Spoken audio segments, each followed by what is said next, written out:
ஹalleluya ஹalleluya. ஒரு முக்கியமான விஷயத்தை குறித்து நாம் இந்த நாளில் நம்ம ஆராதனைக்கு செல்வதற்கு முன்பதாக நாம் தியானிக்க போகிறோம். एक खास बात हम लोग चर्चा करके हम आराधना में जाएंगे. நாம் எல்லாருக்கும் அறிந்திருக்கிற ஒரு சம்பவத்தை குறித்து வேதத்திலிருந்து தியானிக்க போகிறோம். हम सभी को एक मालूम घटना है, उसको हम लोग जो है बाइबल में से अध्ययन करने जा रहे हैं. வேதத்தில் अनेक இடங்களில் தேவனை ஆராதிக்கிற முறைகளை குறித்து நாம் ஆங்காங்கே பார்க்கிறோம். बाइबल में कई जगह में जो है कैसे आराधना करना है करके लिखा हुआ है. தேவன் அப்படிப்பட்ட ஒரு ஆராதனை நம்மிடத்திலிருந்தும் இன்று எதிர்பார்க்கிறார். वैसी आराधना जो है परमेश्वर हम में से जो है आज वो एकत्रित करता है. இன்றைய நாளில் நாமும் தேவனை ஆராதிப்பதற்கு முன்பதாக உண்மையான ஒரு ஆராதனை குறித்ததான ஒரு காரியங்களை குறித்து நாம் தியானிக்க போகிறோம். ऐसी सच्ची आराधना को जानने के लिए हम लोग जो है बाइबल में से अध्ययन करने जा रहे हैं. எல்லாரும் திருப்பிக் கொள்வோம். லூக்கா எழுதின சுவிசேஷம் 7ஆம் அதிகாரம் திருப்பி வைத்துக் கொள்வோம். हम लोग सब निकालेंगे लूका रचित सुसमाचार 7वां अध्याय 36ஆம் வசனம் முதல் துவங்கி 50ஆம் வசனம் வரை உள்ள காரியங்களை குறித்து நாம் தியானிக்க போகிறோம். 36 से लेकर हम लोग पढ़ने जा रहे हैं. ஒருவேளை இது நான் இன்னொரு இடத்துல இதை குறித்து நான் ஷேர் பண்ணியிருக்கிறேன். ஆனாலும் தேவன் இந்த நாளில் நமக்கென்று ஒரு புதிய காரியத்தை கற்றுக் கொடுக்க போகிறார். और इस वचन को मैं एक और जगह में बांटा हूँ, लेकिन आज जो है मैं अपेक्षा करता हूँ कि परमेश्वर हमें नए बातों को करेगा करके. நம்மை ஆண்டவர் எப்படிப்பட்ட ஆராதனையை செய்யும்படி அவர் நம்மை அழைத்திருக்கிறார். परमेश्वर हमें कैसी आराधना करना है करके बुलाया है. எல்லாரும் அறிந்திருக்கிற ஒரு சம்பவம், ஒரு பாவியான பெண்மணி. और सबको ये घटना मालूम है कि एक पापिनी स्त्री के बारे में. அந்த பெண்மணி அவங்க விலையுறந்த ஒரு தைலத்தை எடுத்துட்டு ஆண்டவருடைய சமூகத்துக்கு போறாங்க. और वो जो है ये पापिनी स्त्री है जो एक बहुत मुख्य खास बात को लेकर परमेश्वर के पास जाती है. ஆண்டவருடைய பிரசன்னத்துக்கு அந்த பெண்மணி செல்வதற்கு முன்பதாக அவளுடைய எண்ணங்கள் அவளுடைய காரியங்களை குறித்து நாம் சிந்திக்க போகிறோம். और वो पापिनी स्त्री जो है परमेश्वर के सन्मुख जाने से पहले उनका सोच उनका विचार क्या रहा करके हम लोग अध्ययन करने जा रहे हैं. 37ஆம் வசனத்தை வாசிப்போம். லூக்கா 7:37. और हम लोग पढ़ेंगे लूका 7वां अध्याय 37 वचन को पढ़ेंगे. அப்பொழுது அந்த ஊரில் இருந்த பாவியாகிய ஒரு ஸ்திரீ அவர் பரிசேயன் வீட்டிலே பந்தி இருக்கிறதை அறிந்து ஒரு பரணியில் பரிமள தைலம் கொண்டு வந்து என்று சொல்லி எழுதப்பட்டிருக்கிறது. उसमें लिखा हुआ है उस नगर की एक पापिनी स्त्री यह जानकर कि वह फरीसी के घर में भोजन करने बैठा है संगमरमर के पात्र में इत्र लाई. அந்த பெண்மணி தேவகுமாரன் வந்திருக்கிறதை அறிந்து கொண்டால், और पापिनी स्त्री जो है यीशु मसीह आए हैं करके वो जान गई. அவ வேற எதையுமே சிந்திக்கவே கிடையாது. और कुछ वो सोची नहीं. அவருக்கென்று படைக்கப்பட வேண்டிய ஒரு விலை உயர்ந்த ஒரு காரியத்தை அவ வாங்குறா. और वहाँ पे एक मुख्य खास बात जो है उसमें उसके लिए लेके गए थे. இந்த சம்பவத்தில் இருக்கிற ரொம்ப ஆழமான ஹிஸ்டாரிக்கல் திங்ஸை பற்றி நம்ம இன்னைக்கு பார்க்க போறது கிடையாது. और इस घटना में जो एक बहुत ही इतिहास रची हुई बातों को हम नहीं देखने जा रहे हैं. அந்த பெண்மணி அந்த விருந்துக்கு அழைப்பு பெறாத ஒரு பெண்மணி. और वो जो है उस पापिनी स्त्री है वहाँ पे निमंत्रण दी हुई गई नहीं थी. அந்த பெண்ணுக்கு அங்க செல்வதற்கு அனுமதி கண்டிப்பா கிடையாது. उस स्त्री को वहाँ पर जाना उचित नहीं था या वहाँ पे आने के लिए अनुमति नहीं था. அப்படிப்பட்ட பாவம் நிறைந்த பெண்களை ஒருவேளை அந்த நாட்களில் ஒதுக்கி வைத்திருந்தார்கள். ऐसे पापी स्त्री को जो है उस जमाना में जो है हट कर रखा जाता था. அந்த சம்பவத்தை குறித்து நம்ம வாசிக்கும் போது இது ஒவ்வொரு சுவிசேஷ புத்தகங்களும் வேற வேற விதமாக எழுதப்பட்டிருக்கிறது. சில ஒற்றுமைகள் அதிலும் அநேகமாக உண்டு. अगर उस घटना के बारे में हम लोग बाइबल में पढ़ेंगे अनेक ट्रांसलेशन में अनेक अनुवाद ऐसे भिन्न भिन्न ढंग से लिखी हुई है. இதுல ஒரு முக்கியமான காரியம் என்னன்னா, அந்த விருந்தை ஆயத்தம் செய்திருக்கிறது ஒரு பரிசேயன். और वहाँ पे एक खास बात क्या है, वो निमंत्रण को आयोजित कौन किया था? एक फारिसी किया था. பரிசேயர்கள் எப்படிப்பட்டவர்கள்? அந்த நாட்களில் தேவாலயத்திற்கு ஒரு முக்கியமான பங்கு வகித்த ஒரு ஜனங்கள். और फारिसी कैसे लोग हैं उस जमाना में जो है वहाँ कलिसिया में एक बहुत ही मुख्य भाग को निभाने वाले एक व्यक्ति रहा करते थे. அப்படிப்பட்ட ஒரு நபரின் வீட்டிற்கு தேவகுமாரன் சென்று தன்னுடைய பந்தி இருக்க சென்று இருக்கிறார்.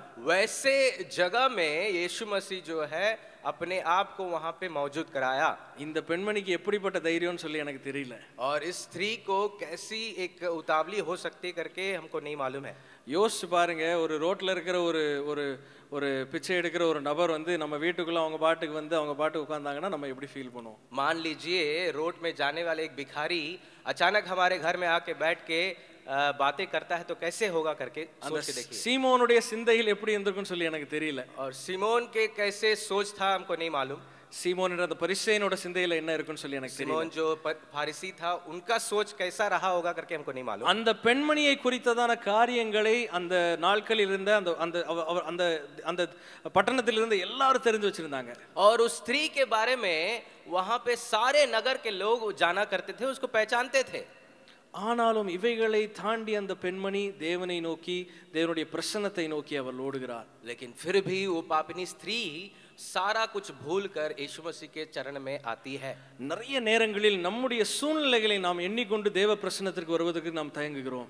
बहुत सारी बातों में, बहुत सारे समयों में हमारी परिस्थिति को देख के जो है हम यीशु मसीह के चरणों में जरूर आते हैं। அவருடைய பிரசன்னத்தை வருவதற்கு நாம் நம்முடைய காரியங்களை முன்னாக வைத்துக்கொண்டு தேவ பிரசன்னத்துக்கு நான் போனேன்னா எனக்கு என்னுடைய ஜெபங்கள் ஆண்டவர் கேட்க மாட்டான்னு சொல்லி நிறைய நேரங்கள் நினைப்பது உண்டு. बहुत सारी बातें बहुत सारी समय में ऐसे होती है, हमारी परिस्थितियों सोचकर हम यीशु मसीह के चरणों में कैसे जाएंगे, वो ग्रहण करेगा कि नहीं करके हम लोग सोचते हैं। தேவ பிரசன்னத்துக்கு போனா இப்படிலாம் இருக்கணும்னு சொல்லி நம்ம சில காரியங்களை குறித்து யோசிக்கிறோம். और परमेश्वर के सन्मुख में जाने के लिए ये सारी बातें होने की जरूरत है करके हम लोग सोचते होंगे। ஆனால் இந்த பெண்மணி செல்லும் பொழுது அவருடைய வாழ்க்கை பின் தள்ளப்பட்ட ஒரு சூழ்நிலைக்குள்ள இருக்கிறது. लेकिन उस स्त्री, पापिनी स्त्री जब यीशु मसीह के पास गई थी, उसके जीवन जो है बहुत पिछली हुई जीवन थी। நம்முடைய வாழ்க்கையில் अनेक நேரம் நம்ம சொல்றது பாவியிலும் மகா பாவி அப்படின்னு சொல்லி நம்ம சொல்லுவோம். हमारे जीवन में बहुत सारे समय में ऐसे बात कहे होंगे, पाप से भी बढ़कर एक पापी करके। பாவத்தில் இருக்கிற இந்த பெண்மணிக்கு அப்படி என்ன துடிப்பு அந்த தேவ பிரசன்னத்துக்கு செல்வது? जो पाप भरी जीवन बिता रही थी वो पापिनी स्त्री, वैसे उसको क्या इतना उतावली था यीशु मसीह को जानने के लिए। இன்னொரு வசனத்தை வாசிப்போம். 38ஆம் வசனம், 7ஆம் அதிகாரம் 38ஆம் வசனம். वही लूका रचित सुसमाचार 7वां अध्याय 38 वचन को पढ़ेंगे। அவருடைய பாதங்களின் அருகே பின்னாக நின்று அழுது கொண்டு அவருடைய பாதங்களை தன் கண்ணீரினால் நனைத்து தன் தலைமயிரினால் துடைத்து அவருடைய பாதங்களை முத்தம் செய்து பரிமள தைலத்தை பூசினாள். और उसके पांवों के पास पीछे खड़ी होकर रोती हुई उसके पांवों को आंसुओं से भिगोने और अपने सिर के बालों से पोंछने लगी और उसके पांव बार बार चूमकर उन पर इत्र मला। ஹல்லேலூயா. அந்த பெண்மணிக்கு வேற எதுவுமே தெரியாதுங்க. वो पापिनी स्त्री को और कुछ नहीं मालूम है। அந்த பெண்மணி வேற எந்த ஒரு பெரிய காரியத்தை அந்த இடத்துல போய் செய்யவே இல்லை. और पापिनी स्त्री जो है वहां जाके कोई बड़ी काम नहीं की, நேராக சென்று தேவனுடைய பாதத்தண்டையில் அவள் அமர்கிறாள். और सीधे जाके यीशु मसीह के चरणों में जा पड़ती है। அந்த இடத்துல அவர் பெரிய ஆர்ப்பாட்டம் பண்ணி ஜெபம் பண்ணா இதை செஞ்சா அதை செஞ்சான்னு எதுவுமே பெருசா எழுதப்படல. और वहां पे ऐसा नहीं लिखा हुआ है कि वो पापिनी स्त्री जाके बहुत बड़ा काम ऐसा चर्चा की करके नहीं लिखी हुई है। தமிழ் வசனத்துல இப்படி எழுதப்பட்டிருக்கு, பாதங்களின் அருகே பின்னாக நின்று அழுது கொண்டிருந்தாள். और तमिल अनुवाद में ऐसा लिखा हुआ है वहां पे खड़े होकर रो रही थी करके। Why she should cry like this? और क्यों उनको रोना है वहां खड़ा होकर? இந்த பெண்மணியோட வாழ்க்கையில அப்படிப்பட்ட என்ன காரியம் நடந்துருச்சு இவோ அழுது கொண்டிருக்கிறா? वो पापिनी स्त्री के जीवन में क्या ऐसा घटना हुआ जो रो रही थी? தன்னுடைய விலை உயர்ந்த அவளால எவ்வளவு முடியுமோ அந்த அந்த ஒரு விலையை கொடுத்து ஒரு பெரிய பொருளை வாங்கி அங்க கொடுத்திருக்கிறா. और वो पापिनी स्त्री को जितना बन सका उतना अधिक पैसा को लगाकर वो कीमती चीज परमेश्वर के पास लाई। தேவ பிரசன்னத்திற்கு வருவதற்கு வேற எதுவுமே தேவை கிடையாதுங்க. परमेश्वर की उपस्थिति में आने के लिए और कुछ चीज की जरूरत அவரை नहीं है। தேடுகிற ஒரு ஜீவனை நாம் வாழ்ந்தோம் என்றால் அது ஒரு பெரிய ஆராதனையாக இருக்கும். परमेश्वर की खोजने के लिए ऐसा जीवन हम लोग जीवन बिताएंगे तो अच्छा She was pouring out her heart on the presence of God. और अपने हृदय को परमेश्वर की ओर लगा रही थी। அங்க ஒரு பெரிய பாட்டு ஒரு மியூசிக் எதுவுமே கிடையாது. वहां पे कोई बाजा या म्यूजिक नहीं बज रहा था। தேவன் அப்படிப்பட்ட ஆராதனை நம்மிடத்திலிருந்து எதிர்பார்க்கிறார். और ऐसी आराधना को परमेश्वर हमसे अपेक्षा करता है। நிறைய நேரங்களில் கிறிஸ்தவ வாழ்க்கையில் அது முக்கியமா தேவ ஊழியத்தில் இருக்கிற நம்முடைய ஜீவன்ல இப்படிப்பட்ட காரியங்களை நம்ம துவண்டு போகிற சூழ்நிலைகளும் வருகிறது. बहुत सारे समय में ऐसे मिशनरी जीवन में हम लोग जो बिता रहे हैं ऐसी बातें हमारे जीवन में भी हो सकती है।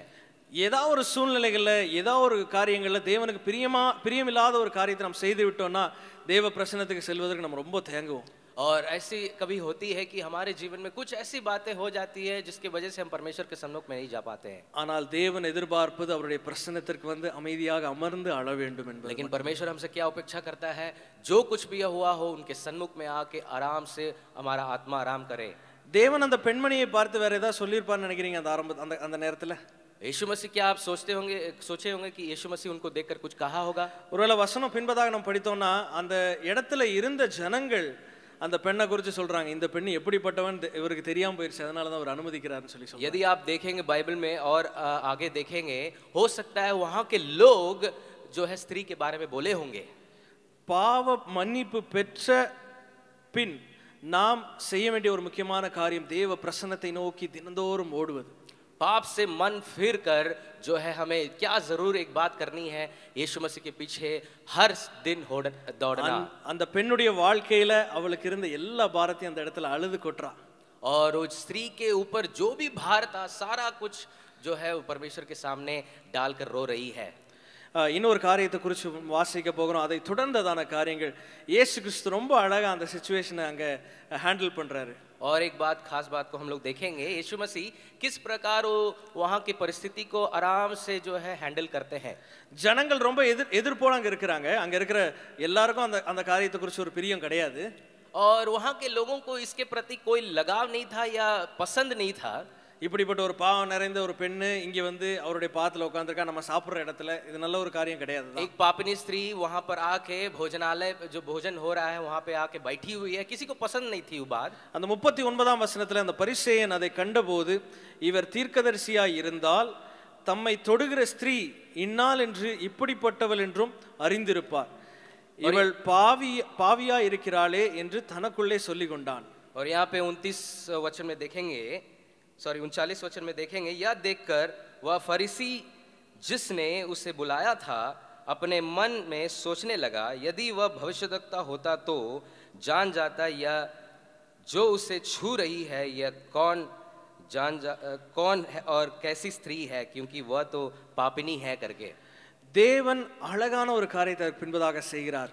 और यहाँ पे परमेश्वर एक बहुत अच्छी सुंदर बात को करता है। நாம் ஆராதிக்கிற தேவன் வெறுமனே நம்மளுடைய ஜெபங்களை மாத்திர கேட்டு அப்படியே விட்டு போற தேவன் கிடையாதுங்க. हम जिसकी आराधना करते हैं वो हमारे प्रार्थना को सुनकर जाने वाला परमेश्वर नहीं है। நம்முடைய அழுகைக்கு ஒரு முடிவு உண்டு என்பதை ஆண்டவர் ஆழமாக நமக்கு தெரிவிக்கிறார். हमारा आंसुओं का एक अंत है करके परमेश्वर अच्छी तरह जानता है।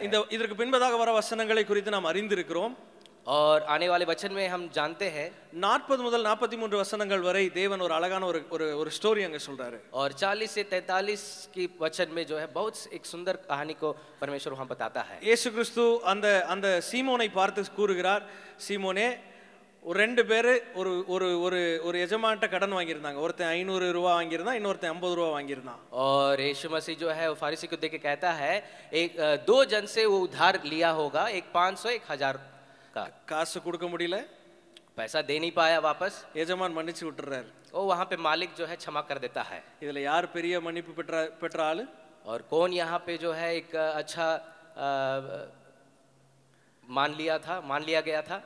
அதிக பணம் பெற்ற அந்த நபரே ஆண்டவருடைய அந்த மன்னிப்பை ஆழமாக பெற்றுக் கொண்டிருக்கிறான். अधिक जो पैसा लिया था उसको जो है माफ किया गया। தேவன் இந்த உலகம் நம்மை பார்த்து சொல்லுகிற காரியங்களை தவிர தேவன் நம்முடைய இடத்தில் வந்து நம்மை தேற்றுகிற தேவனாக இருக்கிறார். और दुनिया हो सकता बहुत सारी बातों को हम पे डालती होगी, हमको कहती होगी, लेकिन उस सब को छोड़कर यीशु मसीह हमको आके तसल्ली देता है। நாம் வசனங்களில் பார்க்கிறோம், அவர் நமக்காக பரிந்து பேசுகிற தேவன். और हम वचन में देखते हैं यीशु मसीह हमारे लिए बात करता है। இங்க இருக்கிற எத்தனை பேருக்கு இந்த ஒரு சூழ்நிலை இருக்குன்னு சொல்லி எனக்கு தெரியாது. हम नहीं जानते हैं कि कितने लोग की परिस्थिति ऐसी होंगी आज। ஒருவேளை என்னுடைய வாழ்க்கையில என்னுடைய வேலையின் காரியங்கள்ல நான் இப்படிப்பட்ட சூழ்நிலை இருக்கேன்னு சொல்லி நீங்க நினைக்கலாம். हो सकता है हमारे जीवन में हमारे कामों में इस तरह की बातें घटती होगी करके आप सोचते होंगे। நான் படிக்கிற இடத்துல என்னை குறித்து இப்படி யோசிக்கிறாங்கன்னு சொல்லி நினைக்கலாம். हमारे पढ़ाई के स्थल पे ऐसे लोग सोचते हैं करके सोचते होंगे। நாம் செய்ய வேண்டியது இந்த பெண்ணை போல தேவனுடைய பிரசன்னத்திற்கு செல்வது மாத்திரமே. हमें क्या करने की जरूरत है? उस स्त्री के नाई परमेश्वर के चरणों में जहां पहुंचना है। தேவன் அவளுடைய விசுவாசத்தை கண்டு அவளுக்கு விடுதலை கொடுக்கிறார். और परमेश्वर उसके विश्वास को देखकर उसको आजादी देता है। அப்படிப்பட்ட வல்லமையான தேவனை நாம் ஆராதிக்கிறோம். वैसे पराक्रमी परमेश्वर की आराधना करते हैं हम लोग। அவர் நமக்காக பரிந்து பேச அவர் ஆயத்தமாக இருக்கிறார். ऐसा परमेश्वर है जो हमारे लिए बात करता है, हमारे तरफ में होकर बात करता है। நம்முடைய ஆராதனை அந்த பெண்ணை போல வெறுமையாக விட்டு கொடுக்கிற ஆராதனையா? और ऐसी आराधना है क्या कि जो आराधना उस स्त्री के समान छोड़ दिया गया है, அல்லாமல் நாம் தேவனை நம்முடைய எண்ணங்களின் வாயிலாக நாம் ஆராதிக்கிறோமா? क्या ऐसी आराधना हम करते हैं कि हमारा सोच के अनुसार हम आराधना करते हैं? தேவன் எதிர்பார்ப்பது அவருடைய பாதத்தில் வந்து நாம் அமர வேண்டும் என்பது ऐसी மாத்திரம். आराधना परमेश्वर अपेक्षा करता है कि हम उसके पांव तले आके उस पे पड़े रहे। நிறைய நேரங்களில் நான் யோசிக்கிறது உண்டுங்க. बहुत समय में मैं ऐसे सोचता हूँ, நம்முடைய வாழ்க்கையின் ஒவ்வொரு நொடிகளிலும் நம் தேவனை ஆராதிக்கிறோமா?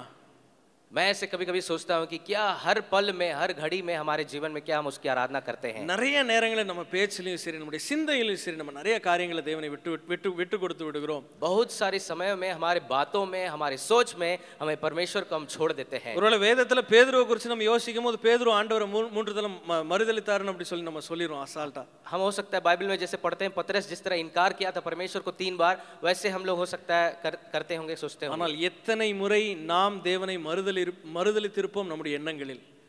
कितने बार परमेश्वर को हम अपने सोच में विचार में हम परमेश्वर को इनकार किए होंगे। தேவன் எதிர்பார்ப்பது அவருடைய பிரசன்னத்திற்கு வர வேண்டும் என்ற ஒரே ஒரு காரியம் மாத்திரமே. परमेश्वर यही सोचता है कि हम उसके पांव तले उसके चरणों में आए करके, அவருடைய பாதத்தண்டில் நாம் அமர்ந்து அவரை தழுவி நாம் ஆராதிக்க வேண்டும்.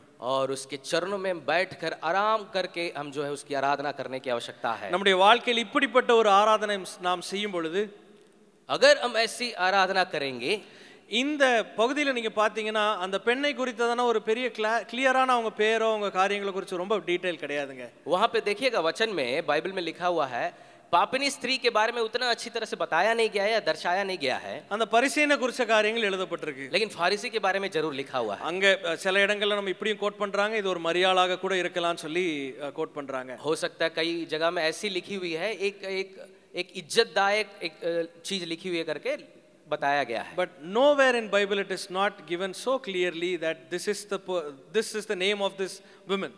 और कहीं पे भी वो पापिनी स्त्री का नाम यही है करके नहीं लिखा हुआ है। நம்முடைய பெயர் கூறப்பட முடியாத சூழ்நிலைகள் இருந்தால் கூட, हमारा नाम वहां पे आया है या नहीं आया है उसका मतलब नहीं है। நம்மை சுற்றிலும் இருக்கிற சூழ்நிலைகள் எப்படிப்பட்டதாக இருந்தாலும் கூட, हो सकता है हमारी परिस्थिति हमारी जो है परिस्थिति कैसे भी हो, அவருடைய சமூகத்தில் நான் வரும் பொழுது, लेकिन अगर हम उसकी उपस्थिति में आए, என்னை மன்னிக்கிற தேவனாக மாத்திரமல்லாமல் हमें परमेश्वर ना केवल क्षमा करता है, எனக்காக பரிந்து பேசுகிற தேவனாக இருக்கிறார். लेकिन हमारे तरफ में होकर वो बात करने वाला परमेश्वर है। உலகத்துல என்னை சுற்றி இருக்கிற ஜனங்கள் என்னை குறித்து எப்படிப்பட்டதாக காரியங்கள் சொன்னாலும் கூட, हो सकता है हमारे चारों तरफ दुनिया में सारे लोग जो कुछ भी बोले, தேவன் எனக்காக பரிந்து பேசிக் கொண்டிருக்கிறார். लेकिन परमेश्वर हमारे लिए हमारे तरफ में होकर बात करता है। நான் செய்ய வேண்டியது அவருடைய சமூகத்தில் வருவது மாத்திரமே. हमें सिर्फ उनके उपस्थिति में जाकर அவருடைய பிரசன்னத்தில் வந்து நான் அமர்ந்து அவரை தரிசிக்க வேண்டும் என்பது மாத்திரமே. उसकी उपस्थिति में आकर बैठकर उसकी आराधना करने की जरूरत है। நம்ம எல்லாரும் ஆராதனைக்கு செல்வதற்கு முன்பதாக இந்த ஒரு காரியத்தை குறித்து நாம் சிந்திக்க போகிறோம்.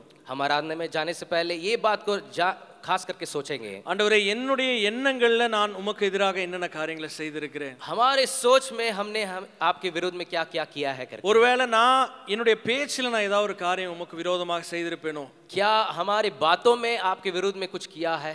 என்னுடைய கரங்களின் செயல்களை நான் ஏதாவது ஒரு காரியத்தை செய்திருப்பேனோ? क्या हमारे कर्मों में कुछ आपके विरोध में किया है? தேவன் நம்மிடம் எதிர்பார்ப்பது அவருடைய பிரசன்னத்தில் வந்து நம்முடைய பாவங்களை நினைத்து அழுக வேண்டும் என்பது மாத்திரமே. परमेश्वर हमसे अपेक्षा करता है कि उपस्थिति में आके मेरे पापों को क्षमा करके जो है हम पछतावा करें करके। நம்முடைய பாவங்களை மன்னிப்பதற்கு அவர் தயாராக இருக்கிறார். हमारे पापों को क्षमा करने के लिए वो सामर्थ्य परमेश्वर है। சிலுவையில் மரித்த அந்த தேவன் நம்முடைய பாவங்களை மன்னிப்பதற்கு தயாராக இருக்கிறார். और जो परमेश्वर क्रूस में सब सारे पापों को जो है क्षमा किया था, हमारे पापों को भी क्षमा ஆராதனை செய்கிற நாம் அதற்கு தயாராக இருக்கிறோமா? आराधना करने वाले हम क्या उस बातों के लिए तैयार है? பேதுரு ஒருவேளை தேவனுடைய இயேசு கிறிஸ்துவுடைய எடுத்துக்கொள்ளுதலுக்கு பின்பதாக பேதுரு பின்னாடி அவருடைய காரியங்களுக்குள்ள போறாருங்க. और पतरस जो है परमेश्वर उठा लिया जाने के बाद परमेश्वर की बातों में जाते हैं, இயேசு கிறிஸ்து அவரை விடவில்லை. लेकिन यीशु मसीह जो है उनको छोड़ता नहीं நாம் है। எல்லாரும் அறிந்திருக்கிற காரியம், அப்போஸ்தலர் 2 அதிகாரம் 4 வசனத்தில் நாம் வாசிக்கிறோம். और प्रेरितों के काम में चौथा अध्याय में जिस तरह हम लोग पढ़ते हैं, எல்லாரும் அறிந்திருக்கிற காரியமே, सारे लोग उस बातों को जानते हैं। அந்த இடத்துல இருந்த எல்லா அப்போஸ்தலர்களும் பரிசுத்த ஆவியினால் நிரப்பப்படுகிறார்கள். सारे प्रेरित के लोग जो है वे लोग वहाँ पे रहते हैं। அதற்கு பின்பதாக பேதுரு ஒரு பெரிய மெசேஜ் அங்க பிரீச் பண்றாரு. वहाँ पे अभिषेक पाकर जो है बहुत सारी बातों को होता है। வசனம் இவ்வாறாக கூறுகிறது, वचन ऐसे बताती है, அந்த நாளில் अनेक ஆயிரக்கணக்கான ஜனங்கள் தேவனண்டையில் வந்தார்கள். वहाँ पे लिखा हुआ है बहुत सारे हजारों लोग जो है परमेश्वर को जाने। தேவன் எதிர்பார்ப்பது அவருடைய பிரசன்னத்தில் நாம் வருவது மாத்திரமே. परमेश्वर यही अपेक्षा करता है कि हम उसकी उपस्थिति में ஒருவேளை जाएं। என்னுடைய வாழ்க்கையில நான் என்னுடைய வாழ்க்கையின் ஒவ்வொரு நிமிடங்களும் ஒவ்வொரு செகண்ட்லயும் நான் தேவனை ஆராதிக்கிறவனாக இருக்கிறேனா? क्या हम हर एक क्षण में हर एक बातों में क्या हम उसकी आराधना करते हैं? இல்ல ஒருவேளை நான் இப்படிலாம் வந்துட்டேன்னா என்னுடைய அந்த பாவமான காரியத்தை இல்ல இந்த ஒரு காரியத்தினால செய்ய முடியாதுன்ற ஒரு எண்ணம் எனக்குள்ள இருக்குதா? क्या हम ऐसी आ भी जाएं, क्या हम इस पाप से हट कर रह पाएंगे करके क्या ये बातों को हम लोग सोचते हैं? இன்றைக்கு காலையில இந்த பாவம் இந்த வேதத்தில் கூறப்பட்டபடி sinful woman, और जिस तरह यहाँ पे लिखा हुआ है पापनी स्त्री करके, இந்த பெண்ணை போல தேவனுடைய பிரசன்னத்தில் நான் வந்து அமருவதற்கு நான் தயாராக இருக்கிறேன். क्या ये पापनी स्त्री के जैसे हम क्या परमेश्वर की उपस्थिति में आके बैठते हैं? எல்லாரும் எழுந்து நிற்கலாமா? क्या हम खड़े हो जाएंगे?